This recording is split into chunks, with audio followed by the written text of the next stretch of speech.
John Fitzgerald Kennedy served as the 35th President of the United States from 1961 until his assassination on November 22, 1963. Kennedy served at the height of the Cold War, and the majority of his foreign policy concerned relations with the Soviet Union and Cuba. John F. Kennedy had policies as president that had huge populist appeal, yet these same policies upset some of the most powerful people and interests in the world. There is more than enough proof that this was a conspiracy, and one of the most sound explanations of what really happened comes from Roger Stone and the man who killed Kennedy, which reveals that yes, the CIA, FBI, the mob did kill Kennedy, but without Lyndon Baines Johnson and his connections, the assassination could not have happened. Everybody talks about the Clinton body count. Let's talk about the LBJ body count.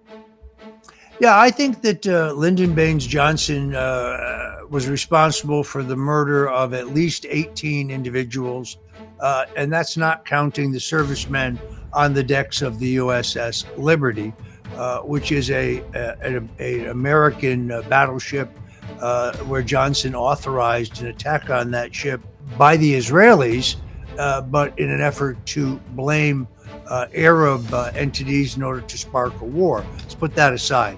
So Johnson most definitely responsible for multiple murders in Texas to cover up his stolen elections, to cover up his corruption. I detail all of this in the book, so it is not out of character. I think the book is two things. Yes, I make the case as to why I think Lyndon Johnson is the linchpin in a plot to kill Kennedy. Now, this does not in any way negate those who say, oh no, it was the Central Intelligence Agency. They're absolutely right. The Central Intelligence Agency is deeply involved in Kennedy's murder, but Lyndon Johnson takes the very rare step when he's the Senate Majority Leader of appointing himself to the subcommittee of Defense Appropriations, where the CIA's secret black box budget is prepared. So Johnson is the paymaster for the CIA. Those who say, no, it was organized crime, the mob rubbed out Kennedy. Well, they're not wrong either. The mob is deeply involved. Lyndon Johnson was on the pad for the mob. He was being paid bribes by Carlos Marcello, who was the boss of the mob in Texas and Louisiana. The mob's motive is very clear. Ambassador Joseph Kennedy, John F. Kennedy's father, has told the mob bosses when he gets $1 million from them for the 1960 campaign, that if John F. Kennedy is elected, they will drop the deportation efforts against Carlos Marcello, who I just mentioned, the gangster who ran the mob in Texas and Louisiana, and also Santo Traficante, who ran the mob in Florida. The Central Intelligence Agency's motive is, of course, they believe that Kennedy has bungled the Bay of Pigs invasion. In fact, the Bay of Pigs invasion plan, as approved by JFK, included air cover from 29 Panamanian flagged bombers flying out of Panama, supposedly piloted by Cuban pilots. And nobody's told Kennedy that part of the plan was canceled 24 hours before the invasion. The CIA motive is also clear in that the Cuban Missile Crisis narrative that Americans have come to swallow, that brave John and Bobby Kennedy faced down Khrushchev, who blinked and removed his missiles from Cuba, is false. For 40 years, it was classified that we removed our missiles from Italy and Turkey, changing the balance of power in the European theater in a secret deal with Khrushchev, who agreed to remove the missiles from Cuba, but most probably actually never did, since there were no online inspections involved in that agreement. So the Central Intelligence Agency's motive is clear. Johnson's connection to them is clear. The mob's motive is clear because John Kennedy double crosses them, but Lyndon Johnson is being paid on a monthly basis to protect the illegal gambling operations of Carlos Marcello in Dallas, in Houston, and San Antonio. Then there's Big Texas Oil. They're involved in this. I think they finance it. They are upset because the Kennedys want to repeal the oil depletion allowance, which would mean hundreds of millions of dollars in additional taxes. The banks and the banking interests are unhappy with Kennedy because he's demanding a silver-backed dollar, and they're opposed to a silver-backed dollar. The Israelis are unhappy with JFK because he will not agree to let them have nuclear weapons. So Kennedy had a unique set of enemies, institutions, and power centers in the American government that had a motive in getting rid of them. But the man that had the greatest single motive, the man whose motive was most acute and time sensitive, was Lyndon Johnson. Lyndon Johnson had blackmailed his way on the ticket in 1960 to begin with. JFK had chosen Stuart Symington, the senator from Missouri, to be his running mate until Lyndon Johnson showed up at his hotel suite in Los Angeles with Speaker Sam Rayburn of Texas and showed JFK's photographs of himself in bed with a beautiful East German spy who was a hooker. And these were thoughtfully supplied by Johnson's next door neighbor, J. Edgar Hoover. Hoover's motive is clear, by the way. He hits mandatory retirement age in 1964. The Kennedys already been telling people that they're putting him out to pasture. So his motive becomes pretty clear. Johnson was under investigation. Robert Kennedy's Justice Department is in hot pursuit in the Bobby Baker scandal. Baker is the sergeant at arms in the Senate. He's Johnson's right-hand man. Nothing moves in the Senate without a bribe to Bobby Baker, passed on to Lyndon Johnson. The hearings into Baker's activities before the U.S. Senate open on the 22nd of November, 1963. Throughout that day, Johnson is on the phone back to Washington to see whether his name has yet come up. He was also under investigation in the Billy Sol Estes investigation. Billy Sol Estes was a flamboyant wheeler-dealer who's gotten huge agricultural contracts through the largesse of Lyndon Johnson, and he's kicking back to Johnson. He would ultimately go to prison. When he gets out of prison, he goes under oath to outline the entire plot to kill Kennedy. It's interesting, in Robert Caro's Pulitzer Prize-winning multi-volume biography of Johnson, there's no mention whatsoever of Billy Sol Estes. It's like he doesn't even exist. It was a huge scandal. So again, I think that there is, I hate this word, there is a conspiracy, involves many people, many of whom have their very own motives, but Johnson knows he's about to be dropped from the ticket and he's about to be prosecuted and likely going to federal prison. So he has the most acute motive of anybody. What I gathered from your book is that Lyndon Baines Johnson used assassinations as a tool that helped him rise in power and influence. Well, also vote stealing. I mean, he stole his 1948 election to the U.S. Senate. He ran earlier for the Senate and was narrowly defeated. But the most famous, I think, is the murder of a man named John Douglas Kinzer. Kinzer was shot and killed in cold blood in Dallas, right outside of Dallas, actually, at a golf course, because he was trying to blackmail Johnson.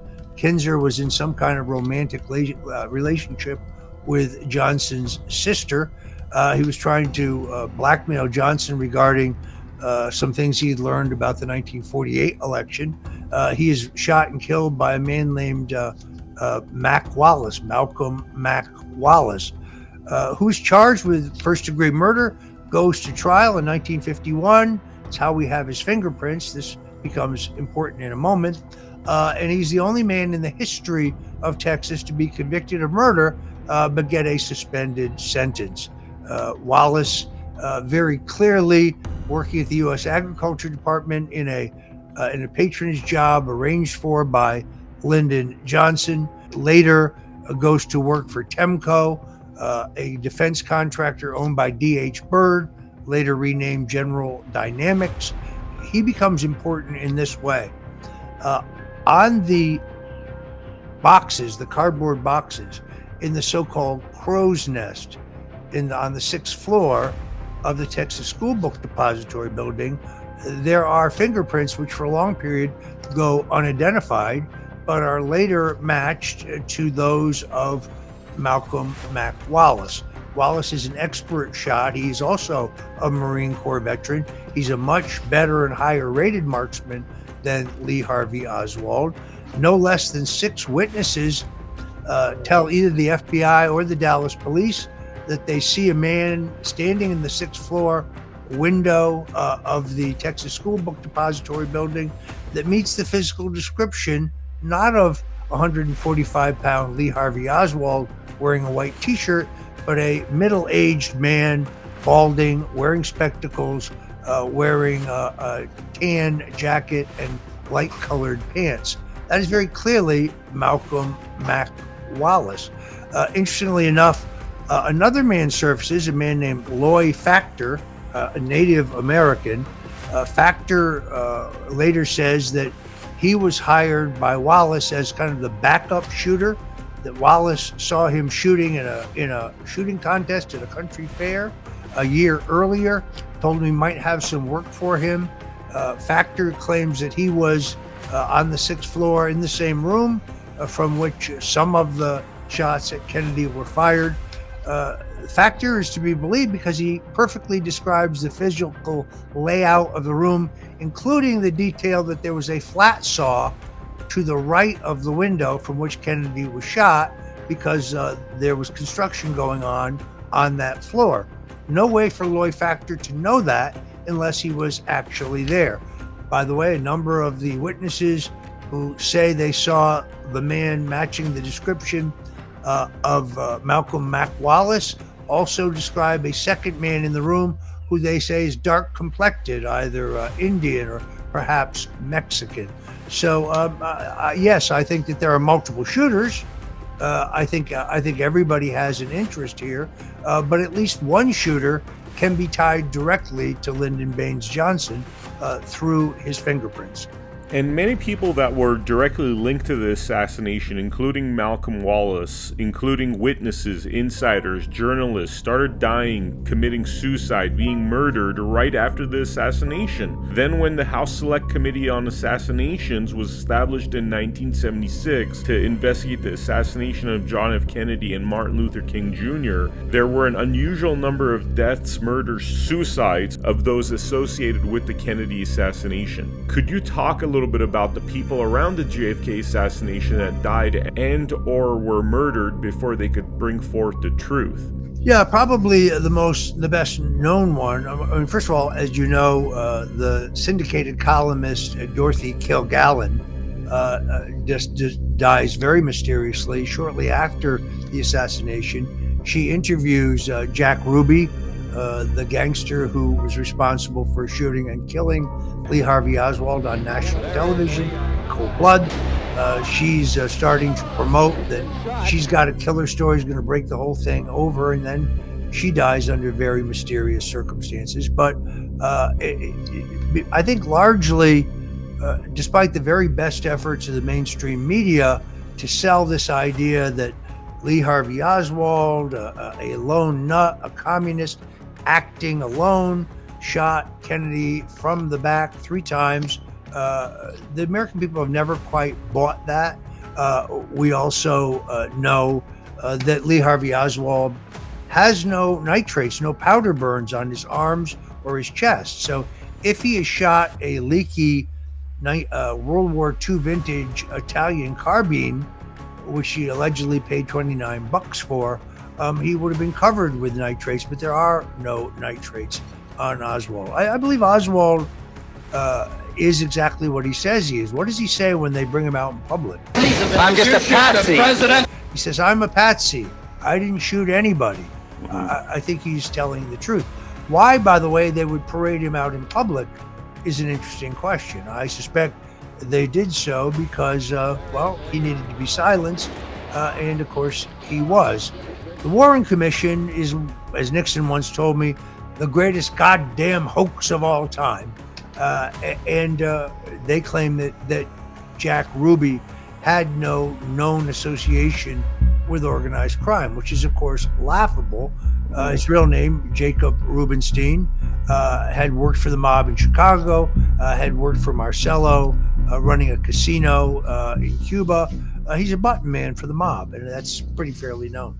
Let's talk about the Warren Commission and President Nixon's comment that it's the greatest hoax. There were dozens of witnesses that said that they heard shots coming from behind the picket fence of the grassy knoll. Some even saw the potential assassins, but they were outright ignored by the Warren Commission. Let's listen to some of these testimonials. Is this where you were sitting on November 22nd, Mr. Price? Yes, sir. Right here? Right here on this spot. And where did you think you heard the shots come from? From behind the overpass over there. And where did you see the man run? Over behind that wooden fence. Did you give that information to the Dallas Sheriff's Department on the very day of the assassination? Yes, I did. Were you ever called as a witness by the Warren Commission? No, sir. As the presidential limousine was rounding the curve on Elm Street, there was a loud explosion. At the time, I didn't know what it was, but it sounded like a loud firecracker or a gunshot. And it sounded like it came from the left and in front of us, towards the wooden fence. And there was a puff of smoke that came underneath the trees on the embankment. And as soon as we heard the shots, we ran around to the wooden fence. And when we got there, there was no one there, but there was footprints in the mud. Were you questioned by the Dallas police on that day? Yes, I was. Were you ever called as a witness by the Warren Commission? No, sir, I wasn't. And did you see anything which might indicate to you where the shots came from? Well, we all four seen about the same thing. As the shots, the smoke came from behind the hedge. Is this the exact spot you were standing on November 22nd, Mr. Holland? That's correct. This is the exact spot that I was standing November the 22nd. And where did you hear that third shot come from? Right over about 20 or 30 feet from the other end of that little picket fence. And where was the smoke that you saw? It drifted right out underneath those green trees, those two trees. What did you find here? A lot of footprints behind this car, mud on the bumpers. And this is where I saw the smoke from the third shot. You should think the shot came from up on top of the viaduct toward the president. Is that correct? Yes, sir. Not on the viaduct itself, but up on top of the hill, a little mound of ground there, the garden. There was a flash of light in this immediate area on the embankment. And what this was, I could not state at that time, and at this time I could not identify it, other than there was some unusual occurrence, a flash of light or smoke or... And I saw that it was the President of the United States.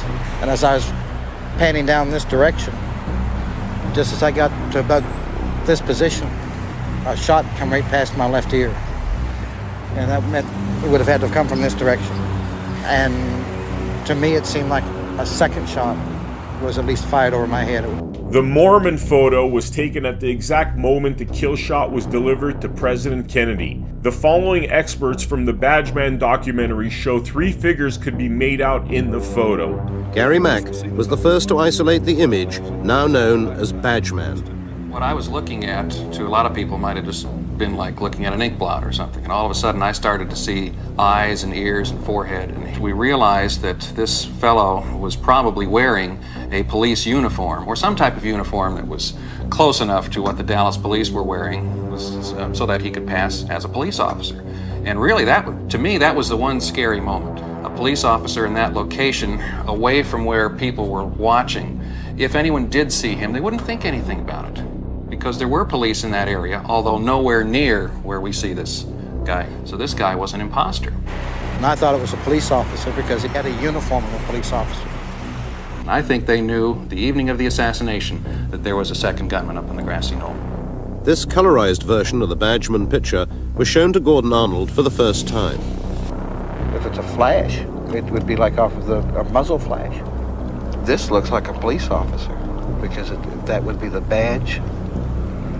That would be the arm emblem.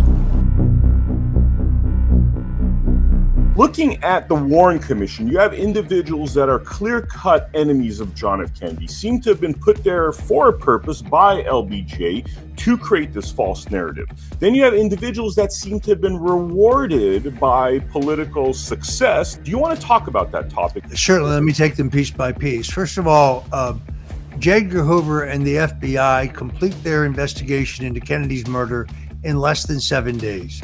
And that investigation is handed over to the Warren Commission with the expectation the Warren Commission will simply rubber stamp it, and that will be the conclusion. So Johnson has selected people that he can control. Having Allen Dulles, for example, who JFK had fired as CIA director over the failure of the Bay of Pigs, on the commission is a very curious choice. Now, after Robert Kennedy died, and Johnson is asked, why in the world would you put Allen Dulles on the Warren Commission? Johnson said, well, I did it because Bobby asked me to. That's almost certainly a lie. Secondarily, Gerald Ford was compromised. Lyndon Johnson ran an operation in what was then the Sheraton Carlton Hotel, where he had a private room that was set up with a two-way mirror and a camera. And therefore, congressmen and senators and other powerful people would go to Bobby Baker, who could arrange a tryst for you with a woman or a man and a woman, or whatever your kink might be.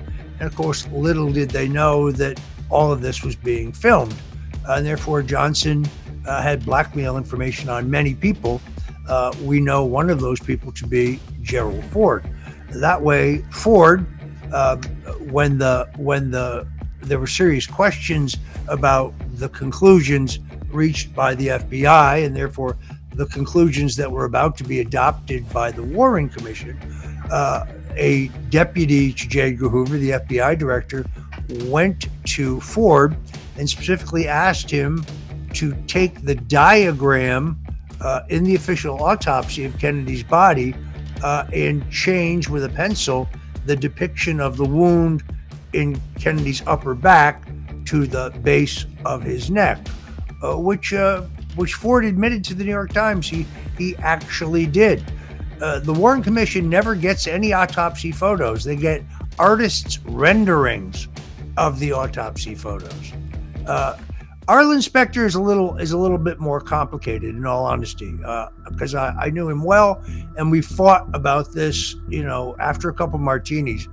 He was absolutely convinced of his cockamamie single bullet theory, that being that one of the three bullets fired by Oswald hit Kennedy and then went on to hit Governor Connally.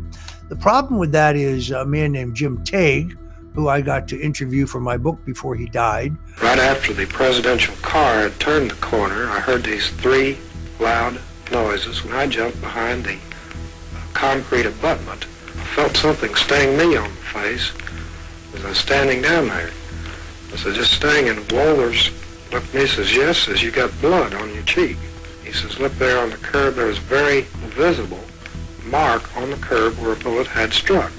Either a fragment of the bullet or a piece of the concrete had flew up and scratched my face. And this is seen by a sheriff's deputy from the Dallas County Sheriff's Office, who says, we're going down to the Dallas police. You've got to report this immediately. And they do. So Tague knows that there's an unaccounted for shot, that there has to be more than the three shots that are accounted for in the Warren Commission report, and which he's hearing about in the news. But no one ever contacts him. Then, evidently one night he's in a bar, he's telling this story, and one of the people who overhears it is Jim Lehrer, who's then an AP reporter. So you immediately had across the country an Associated Press story regarding a fourth bullet. This is when Arlen Specter had to come up with the explanation that one bullet had hit both Kennedy and Connally. Something, by the way, that Connally denied throughout his entire life. Now, since this, just not long ago, several months ago, a retired Secret Service agent named Paul Landis came forward to say that actually he had found a bullet in the back seat of a limousine that he'd gone into Parkland Hospital. He had placed it on Kennedy's stretcher. Somehow that bullet is later found on Connolly's stretcher, but it really blows to hell the whole idea that the bullet on Connolly's stretcher had hit Kennedy, then hit Connolly, and then dislodged itself from his thigh. In fact, Connolly was hit in the wrist. There's a nurse who's come forward, I believe her name is Phyllis Hill, who has said that she saw Paul Landis put the bullet on Kennedy's stretcher, pristine bullet.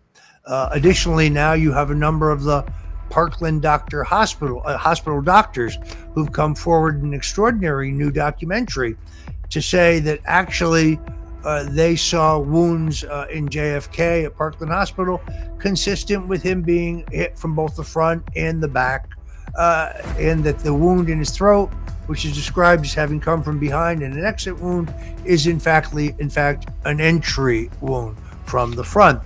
They're ordered to do a tracheotomy, so it is undetectable by the time his body gets to Bethesda Medical Center. Every one of these doctors say that there's a large grapefruit-sized blowout wound on the back of his head. Again, by the time his body gets to Bethesda Medical Center, he appears to have been patched. So there's an elaborate effort here. Kennedy's body is removed from Texas in violation of the law. Texas state law requires an autopsy. If you are killed or you die in Texas, you have to have an autopsy. There's actually a face-off between Texas Rangers and the Secret Service, who removed Kennedy's body at gunpoint. Every American has seen the famous photo of Johnson being sworn in on Air Force One, and I say to you, why? There's no reason for that. Under the law, the instant JFK is declared dead, Lyndon Baines Johnson is automatically President of the United States.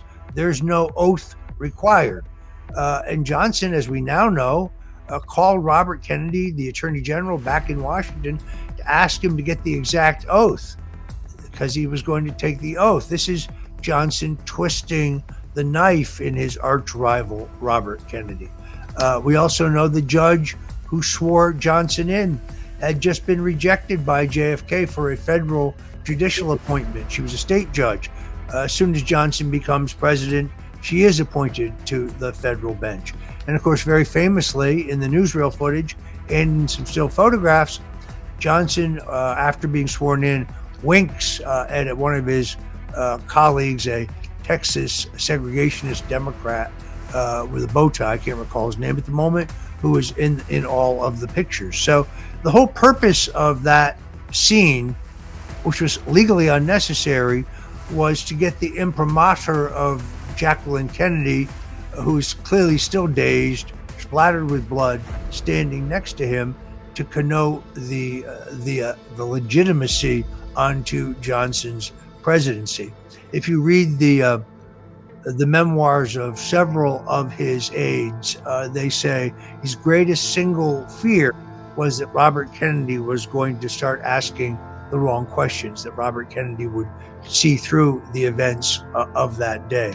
There's a huge amount of circumstantial but very strong evidence to support the idea that Lyndon Johnson is a man with the motive, the means, and the opportunity to kill Kennedy.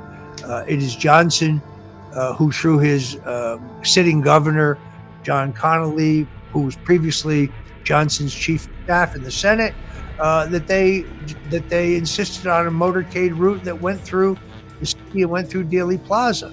So if you're going from the Dallas airport to the merchandise mart, neither one of which is in the city of Dallas, why did the motorcade have to go through Dallas when it should have stayed on the freeway? If you go to the book by Jerry Bruno, who is Kennedy's chief advance man, that specific motorcade route was insisted on by Governor John Connolly. And Kennedy's advance team and the Secret Service agreed to it only reluctantly. In your book, I believe you mentioned there was a planned assassination in Chicago. Like, this was something that had to happen, but Dallas seemed to be the perfect place because of LBJ's control of Dallas. Yeah, Johnson has a complete control of the mayor of Dallas, whose brother just happens to be the #2 guy at the CIA who was fired by JFK. So Earl Cable is the mayor of Dallas. His brother, Charles Cable, is the CIA official who canceled the air cover for the men storming the beaches in the Bay of Pigs. He was cashiered along with Allen Dulles. By the way, the mayor and the police chief of Dallas never leave Johnson's side on the day of the assassination. Johnson has control of the Dallas police. Johnson has control of the Dallas County Sheriff's Office. At a morning meeting, morning briefing for the Dallas County Sheriff's Office, the officers are told that no matter what you see and hear today, you are to stand down. You are to arrest no one. Which is a very interesting instruction. Yeah, there's a lot of anomalies about that day. So according to the regulations of the Secret Service, all buildings on both sides of the street are supposed to have been searched, emptied, and completely sealed.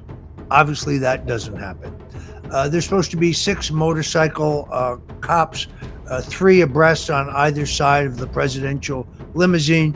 There's only 1 motorcycle officer, and he is directed to ride behind the presidential car. The normal order of the cars is interrupted. So there is supposed to be a carload of Secret Service agents immediately behind the presidential limousine. They are supposed to be looking for snipers. They're carrying rifles. They're supposed to be looking at the high buildings. They're supposed to be plainclothes Secret Service agents dispersed throughout the crowd. There are not. There's supposed to be 2 agents on the bumper of the rear car. You can go to YouTube and see the video of them being told by their superiors to stand down. Wow. Let's talk a little bit about how many shots there were. How many shots do you think there were, Roger, altogether fired on that day? It's hard to say. I guess the place to start is how many gunmen, okay? So there's definitely somebody shooting from the 6th floor of the Texas School Book Depository building. I believe that that's Malcolm Wallace for the reasons I have outlined. There's also very clearly is a shooter on the so-called grassy knoll behind the fence because several men in a railroad tower that is adjacent see and describe this for the Dallas police. So I think multiple people see a puff of smoke. People start running towards the grassy knoll, towards the fence immediately after the shooting. And then finally a motorcycle officer shoos them away. Also a man with a Secret Service badge says this is a restricted area. That man turns out to be Bernard Barker, who, I don't know, totally coincidentally just pops up later as one of the Watergate burglars. How could that be? So I think that there's a shooter on the grassy knoll. I think there's a shooter in the Texas School Book Depository building. I think there's likely also a shooter in the sewer grate. The gangster Jimmy Roselli has always claimed that was him. May have been. He may have just been trying to get his 15 minutes. He was kind of a flamboyant character. He's later found floating off the coast of Miami, cut up into pieces in an oil drum. And then I believe there was probably a shooter in the Dow Tex building. This would explain why the Parkland doctors said that Kennedy was hit from both the front and the back. So when you look at the Zapruder film, right, that the kill shot that happens pretty much blows up half of Kennedy's head, right? You see it happen on camera. But then there's that famous picture of the dead JFK with his face completely intact. What happened there? Well, it's very interesting. First, 2 things are true. First of all, the Zapruder film was immediately purchased by Time Life and locked up for 50 years, so nobody saw it. And Dan Rather of CBS News, who's the only journalist who sees the film, insists that Kennedy is hit from back and his head snaps sharply forward. Well, we now know from seeing the film that that's a complete and total lie. That in fact Kennedy's head goes back and to the left, back and to the left. Interestingly enough, this is pretty elementary, but I actually proved this to Arlen Specter. There are missing frames in the Zapruder film. The Zapruder film is sent to Kodak in Rochester, New York, where there are alterations made, and there are missing frames from the film that we do have. There's a second film owned by a man named Nix, which the government has never produced. The estate for Mr. Nix has sued to get access to this second film, but whatever's in that film must also contradict the Warren Commission and the official narrative. So it's just my working theory based on all my research that Johnson had his shooter, because Johnson liked to control everything, and that's Malcolm Wallace. I think the Central Intelligence Agency has a shooter. I think the mob imports a Corsican sharpshooter, a Corsican assassin specifically for this job. Let's talk about the limo driver, someone who is not oft mentioned. There's a theory out there that Kodak altered the Zapruder film to conceal that the limo driver turned back with a gun in hand and delivered the kill shot to Kennedy. Do you know anything about that theory? I've read about it. The government clearly still has an interest in maintaining this fiction. As you know, Congress set 2017 as the year that all of the documents pertaining to the Kennedy assassination were supposed to be declassified and released, while President Donald Trump released about 80% of them. He was at the last minute persuaded by Mike Pompeo of the CIA to withhold 20%. I asked him directly what was there, and he said, I can't tell you, but it's so horrible you can't imagine it. And if you saw it, you would have made the same decision I did. I said, well, I'm not sure about that. He said, Raj, it's terrible. Someday you'll know. Fast forward to the Biden administration, because if the president didn't release them in 2017, a new date was set under the law. Now Joe Biden releases a small fraction of the documents, but the government continues to hold back a few documents. But I think really at the end of the day, what's shocking both Trump and most likely Biden is the fact that the government themselves, our government, was deeply involved in the murder of JFK. Kilduff says in his oral history that immediately after that, he was on the elevator with new President Lyndon Johnson, and he's distraught. He says, Mr. President, who would do this? Who would do such a horrible thing? Who would kill our president? And Johnson says to him, it was a communist, son. Wow. And Kilduff says, a communist? What kind of communist? Johnson said it was a Russian communist, son. Well, all of this is before Lee Harvey Oswald has been apprehended. So how is it that Lyndon Johnson knows that a Russian communist has killed John Kennedy? You also made reference to other murders or deaths that had the purpose of concealing what really happened. Guy de Mohrenschildt is a principal figure here. De Mohrenschildt is a white Russian, lives in Dallas. He's quite wealthy. He's a good personal friends with George H.W. Bush. He, I believe, is Oswald's handler. I think he is Oswald's handler for the CIA. The economic gulf between de Mohrenschildt and his socialite wife and the Oswalds is very vast, but de Mohrenschildt befriends Oswald.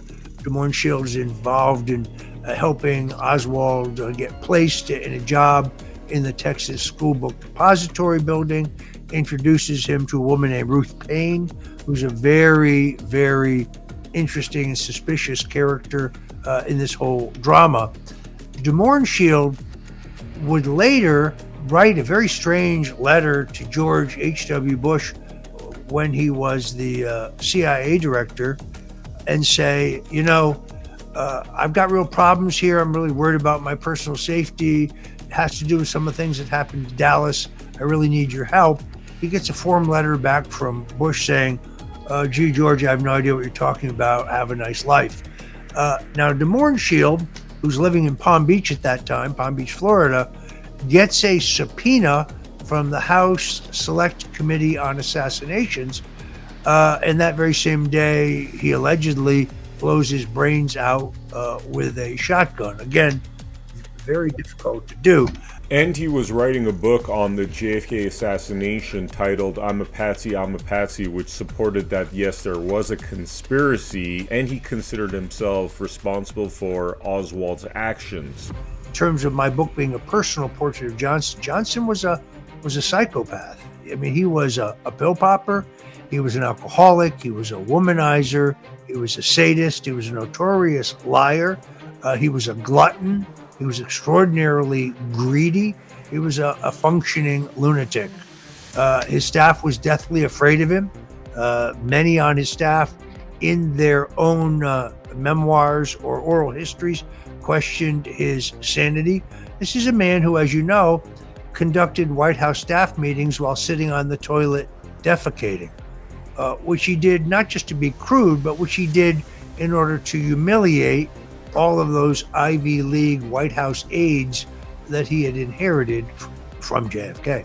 St. John Hunt, who's E. Howard Hunt's son, was co-author of my book on the Bush crime family, was and is a good friend, told me that on his deathbed, E. Howard Hunt, legendary CIA operative, later arrested as one of the Watergate burglars, testified that, well, unbeknownst to him or to St. John or Dorothy Hunt, his mother, that E. Howard Hunt was in Dallas, as were 4 other of the Watergate burglars, on November 22nd, 1963.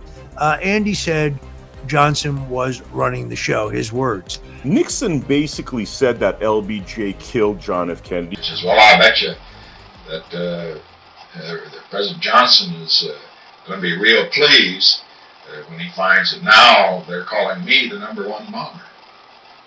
And George Christian said, oh, don't be too sure. He says, you know, LBJ, he never likes to be #2. Look, I spent a lot of time with Richard Nixon, not when I was younger.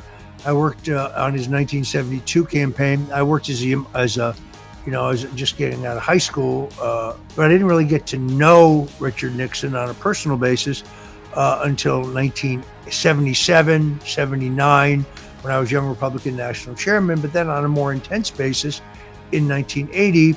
So it was there that I forged a personal relationship with Nixon. I learned that Nixon mixed a mean martini, and that the only time you could ever get him to be expansive, to be loquacious, was after he had a couple drinks. If you talked to him before that, he was very buttoned down. He was not very retrospective. He didn't want to talk about Kennedy or Eisenhower. It was on one of those occasions where I asked him, sir, who really killed Kennedy? And he kind of stared into his martini for a little while, and he said, Dallas. I said, sir, I'm not sure I understand. He said, let me put it to you this way. Lyndon and I both wanted to be president. The difference was I wouldn't kill for it. So there it is.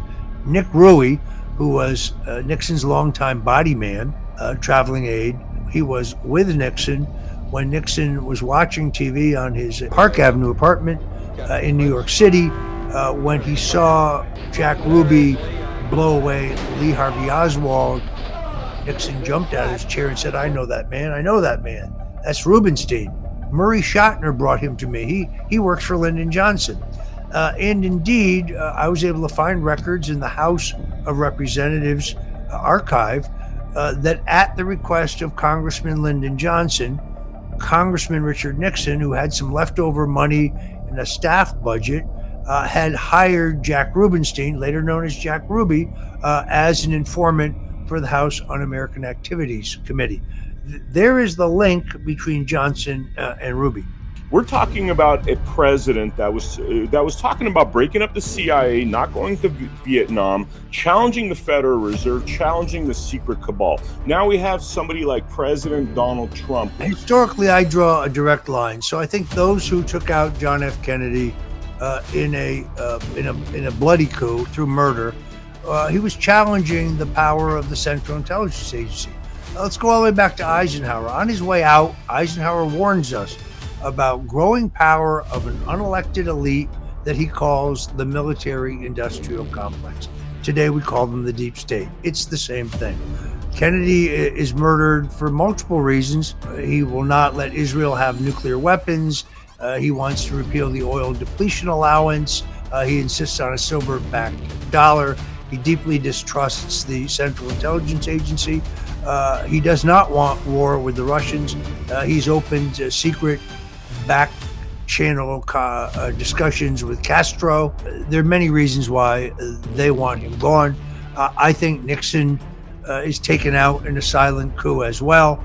There are now multiple declassified documents released just in the last year that prove the Central Intelligence Agency is well aware of the Watergate break-in, that they purposely infiltrate the Watergate break-in team with 4 men who are actively on the payroll of the CIA. The break-in to Watergate is purposely botched. The men are purposely arrested. This is an effort that ends up successfully taking down Richard Nixon. Fast forward to the attempted assassination of Reagan, working on a book on this now. John Hinckley Jr. is always in front of Reagan. He is shooting from a crouching position. Therefore, if he hit Reagan, Reagan would have been hit from an upward trajectory. Reagan is hit from behind and above. Not possible for Hinckley to have shot Reagan. All 4 bullets that were discharged by Hinckley are accounted for. None of them hit Reagan. There's a lot more to that story. Now you have the same, I think, institutional power centers want to remove Donald Trump. Why? Because Trump is not for war. Trump is for peace. He doesn't want any more endless foreign wars where we're spending American treasure and American lives. That's why they invent the Russian collusion hoax. That's why they invent the 2 impeachments. That's why they spied on him using what they know is fabricated evidence in the so-called Steele dossier. This is the deep state. This is the unelected power elite. They're throughout our government. They're in the military. They're in the defense contractors. They're in the think tanks. They're in the colleges. They're certainly in the intelligence agencies. They're in the national security apparatus. Their interest is war. War is extremely profitable for some people. It may not be the same individual people, because obviously those involved in the Kennedy assassination are dead at this point. And many of those who were involved even peripherally with Watergate are no longer with us. But it is the same power center, I should say.